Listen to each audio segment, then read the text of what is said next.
What's up, everybody? It's your boy Joshua Edwards, live from Brooklyn, New York. This is Panthers Pride Television. Hey, we have already really made our way through NFL free agency. There are still obviously a couple guys that have not been signed. The Cooper Kupps of the world have been signed. Amari Cooper's still out there. Keenan Allen's still out there. Stephon Diggs is still out there. There's still a lot of more guys that are available via free agency. But with that being said, that brings me to the Cincinnati Bengals. Now, this is a Panthers Pride television. We talk about the Carolina Panthers, but we're talking about the Cincinnati Bengals and what has been shaken up in their locker room. So they recently just paid T. Higgins and Jamar Chase record-breaking contracts. Jamar Chase becomes the NFL highest paid non-QB in NFL history, and then they also double down and pay T. Higgins 4 years, over $100 million contract as well. With that, there is obviously a lot of pieces that either need to be moved or that's going to cause some rumblings. And one example is Germaine Pratt. Now, Germaine Pratt, if you don't know him and you are a football guy, I really question your knowledge of the game. So Germaine Pratt played 17 games this past season, 143 total tackles, 2 interceptions, 2 fumble recoveries, and 5 tackles for losses. But I know his numbers are staggering. He's been ascending from total tackles year in and year out. Last year he had 118. This year he doubles down with 143. But the thing with Germaine Pratt is he is a guy that can and should command a lot of money. We just saw Zach Bond get paid from the Philadelphia Eagles. He got paid, I want to say, 3 years, about $60 million contract. This is the same type of caliber, possible all-pro, a Pro Bowl type of guy in Germaine Pratt. He can do everything from a linebacker standpoint. He's physical. He knows the keys that need to be read on the defensive side. My thing with him, though, is that he struggles when it comes to play recognition sometimes and getting too sucked into play action. But he is a guy that is available free agency. I mean, he is a guy that is available to be possibly traded. He has demanded a trade from the Cincinnati Bengals. He actually demanded a trade before they even franchise tagged T. Higgins.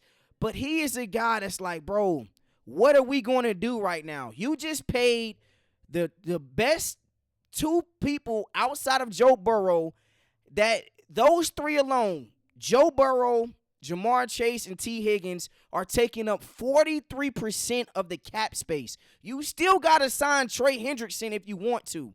Go ahead and trade me. Now, he's 28 years of age.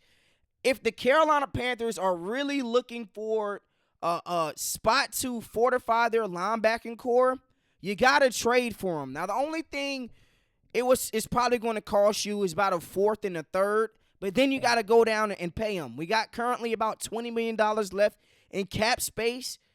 Is he a guy right now that we could possibly afford? What does the contract look like? Does it look something similar to Zach Bond? He is that type of guy. 143 tackles tells me he's that type of damn guy. 2 interceptions. He's been relatively healthy his entire NFL career. I'm not going to sit here and poo-poo on the Carolina Panthers, the moves that we have made in the offseason. I am currently content. But, I mean, if you get a guy that could be another running mate with Germaine Pratt, with Josie Jules or Germaine Pratt, you know exactly what you're going to get from him. We're still trying to wait on, what's my linebacker that we drafted from Kentucky? We're still kind of waiting for him to come along. But Germaine Pratt, currently speaking, is a valuable asset that can be acquired. With that being said, man, Nick Emmanwori, I had to probably butcher his name, is practically begging the Carolina Panthers to draft him. Here is exactly what he said when talked about the possibility of being drafted to the Carolina Panthers. X and JC was my guys. Talked to them basically every other week, every month. The Panthers have a huge impact on us out here. He's talking about, the South Carolina Gamecocks. They got a real Gamecock squad. Now, Nick Emmanwori, probably, like I said, I'm probably butchering his name. When you compare his stats to arguably the best safety in the draft, they are very, very comparable. Malachi Starks is a guy that has been universally regarded as the number one safety. A lot of people didn't really know about Nick until the NFL scouting combine. He tested well in the 40. He tested well in the broad jump. He tested well in the vertical jump. He tested well on the bench press. And he looked fluid. He looked fluid in his drills. You know exactly what you're going to get from him. Had 4 total interceptions this past year, 88 total tackles, 3 tackles for losses, 2 pass breakups. In comparison to Malachi Starks this year, he was the better player. And it's okay. 2 things can be true. I think this past season, Nick was the better player. If we're just talking realistic and we're really talking football, Nick was a better player than Malachi Starks. And that's not a knock on Malachi Starks. Malachi Starks was surrounded by all-world athletes. We know about Jalen Walker. We know about Mikael Williams. We know about all these other guys that they have coming out the draft. But Nick Emmanwori, if he's not selected in the first round, he is definitely going to be a top second-round pick for possibly the Carolina Panthers. He's a guy that can go out here and fortify the back end of our defense. We know we just re-signed Mike Jones. We know we just re-signed J.C. Horn. We just picked up Trayvon Moehrig. The next steps for me, if I was a general manager, I got to go out here and get a weapon at number 8 for Bryce Young. After that, my next 3 to 5 picks are going to be heavily defense. I'm going to go out here and go get another safety. I'm going to go out here, and there's multiple safeties. Now, out of these 2, these are just the best 2 safeties currently speaking.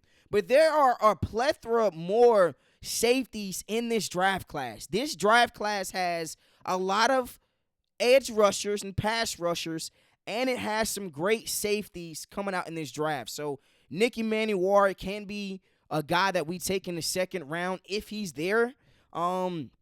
If he's not, he's also well deserving of being a first-round selection. He has that type of talent. But he's basically begging the Panthers. When you go out here and you say, man, Xavier Legette and J.C. Horn are my guys, and the Carolina Panthers have made a huge impact on the Gamecocks, yeah, bro, you want to stay in Carolina. You're originally a North Carolina boy. I see what you're trying to do, and I like it. But, yeah, let's go ahead and just transition to the lock at the 8th overall selection. So, Tech McMillan is making more headlines. We know that he ran a 4.840. You know exactly what you're going to get when it comes to this transcendent, possibly receiver. A lot of guys are comparing him to Drake London, A.J. Green, Mike Evans. 12 games played this past season. He averaged over 109 yards per game, 84 total receptions, 1,319 receiving yards, 8 total touchdowns. He went against Travis Hunter and gave him the business. If you go back and look at the tape, one-hand snag. He wasn't really causing a lot of separation, but he can win the 50-50 balls. Now, Steve Smith has been on the record. Go check Twitter.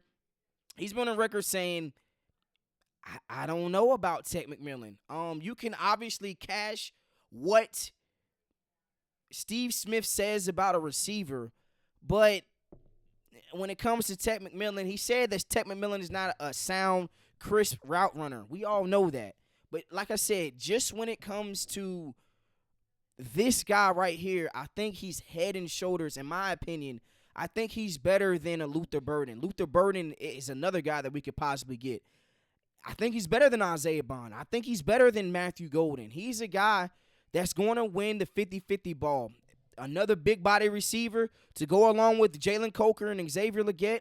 Who the hell would have a problem with that? So I think currently speaking, he is looking more and more of a lock at the 8th overall spot, Tech McMillan.